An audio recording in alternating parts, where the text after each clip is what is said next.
15 लाश का कोई कीमत नहीं है। 100 लाश के बिना सरकार की नींद ही नहीं खुलती है। क्या स्थिति बन गई। और ये सब गरीब लोग हैं। आप देखेंगे वीडियो में चिराग पासवान जी का पैर पकड़ के महिलाएं बच्चियां रो रही हैं, कोई देखने वाला नहीं। हमारी पार्टी के लोग डे फर्स्ट से खाना खिला रहे हैं, खाना भी इन लोगों से नहीं जुट रहा है, अनाज भी नहीं दे सकते। इनका आपदा विभाग क्या है। गुस्सा काफ़ी होता है लेकिन संयम से बात करते हैं, इसलिए कि फिर कोई एक मुकदमा हो जाएगा, राजद्रोह का मुकदमा हो जाएगा। राजा है ना, इनके खिलाफ बोलने से राजद्रोह का मुकदमा हो जाता है। कल हम जहानाबाद में पेशी दे करके और भागलपुर गए हैं। इतनी दर्दनाक घटना कि माननीय राष्ट्रीय अध्यक्ष जी ने भी कहा कि आइए चलिए, और वहाँ गया तो कितनी हृदय विदारक। अस्पताल में गए, मेडिकल कॉलेज है, सरकार को कुछ सूझता ही नहीं है, सरकार के प्रतिनिधि को नहीं सूझता।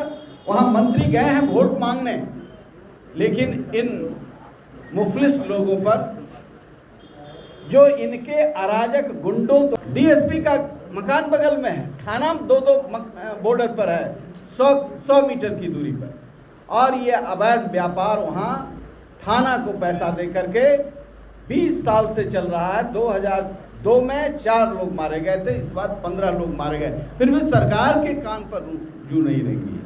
मेरा विषयांतर हो जाएंगे। मेरा कहने का मतलब ये है कि आज गरीबों को देखने वाला कोई नहीं है।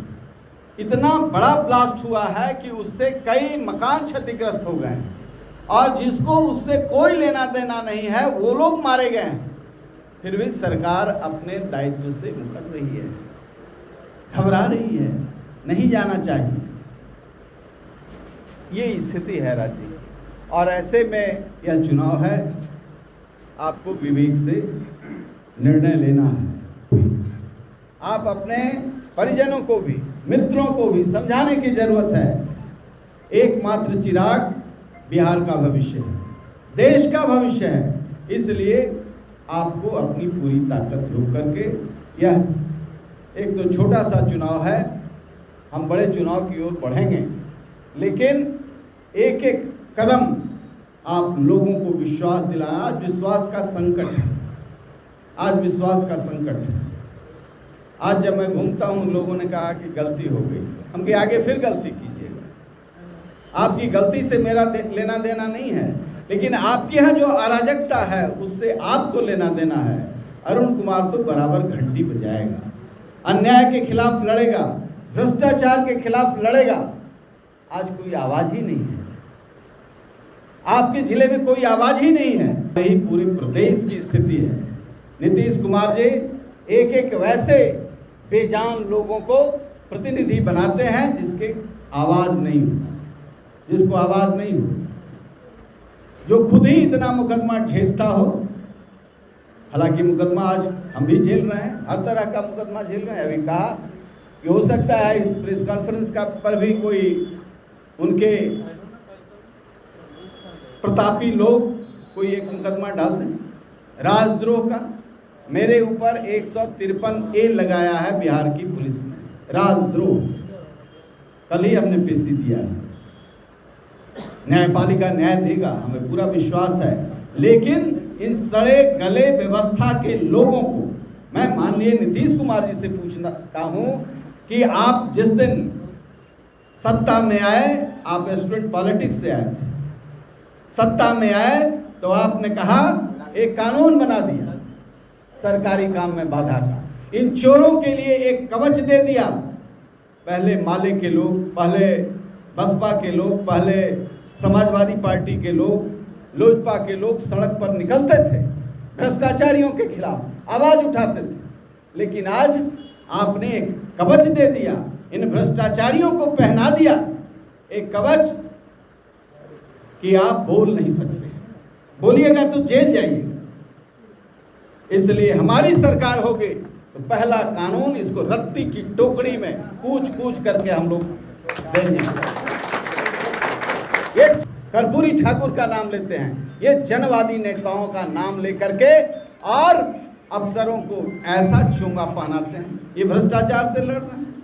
जो इनके यहाँ पैसा नहीं पहुँचाता है वो अफसर जेल जाता है, और जो मजबूती से इनके छाती पर चढ़ करके लूटता है और हिस्सेदारी देता है। अभी आपने देखा जहानाबाद नहीं, मुजफ्फरपुर में, अरवल में नहीं, मुजफ्फरपुर में एक पदाधिकारी 1 करोड़, एक इंजीनियर 1 करोड़ रुपए के साथ पकड़ा गया, और उसने कहा यदि 12 घंटे के अंदर नहीं छोड़ोगे तो पोल खोल देंगे। कहाँ कहाँ यह पैसा जाता है। नीतीश कुमार जी, पोल खोलने के डर से आपने 12 घंटा नहीं 8 घंटे में थाने से उसको छोड़ दिया, लेकिन मामूली एक गरीब आदमी, लत जिसको आपने लगाया था, जिसे आपने पियक्कड़ बनाया था, वह एक घूंट दारू पी लिया तो जेल में सड़ रहा है। लाखों लोग जेल में सड़ रहे हैं। माननीय सुप्रीम कोर्ट ने जो टिप्पणी दी है, इनके जो वकीलों को डांटा है, कहा है कि आपने राज्य को में एक ऐसा कानून थोपने का काम किया है जिसके लिए आपके यहाँ कोई व्यवस्था नहीं है, संपूर्ण अराजकता है, और न्याय देने की बात तो छोड़ दीजिए, अन्याय हो रहा है। ऐसी स्थिति में इस राज्य में राजनीति को जड़ से समाप्त करने वाली इस हुकूमत के साथ आपको लड़ना होगा। और इसी में एक प्रतिनिधि के तौर पर हम लोगों ने एक छोटा चुनाव जो अभी 24 सीट पर हो रहा है, हम गया से भी लड़ रहे हैं, और कई जगहों पर और लड़ रहे हैं। तो गया का दायित्व मेरे ऊपर ज़्यादा है, इसलिए मैं बार बार आ रहा हूँ। बेला में भी, गया में भी, गुरारू में भी, परैया में भी मैं मीटिंग कर चुका हूँ और फिर आऊँगा। इसलिए आपसे अनुरोध है कि मीडिया के साथियों के माध्यम से हमारी बात अरवल के जन जन तक जाए, कोने कोने तक जाए, ताकि कम समय में वे अपने वोट का सही मूल्यांकन कर सकें और वोट दे सकें। अब आपको कुछ पूछना हो तो पूछिए। 14 तारीख को नामांकन है, बतलाना भूल गए थे। ठीक है, आपने प्रश्न किया। 14 तारीख को गया में नामांकन है और 4 को वोटिंग हुआ है। 4 को वोटिंग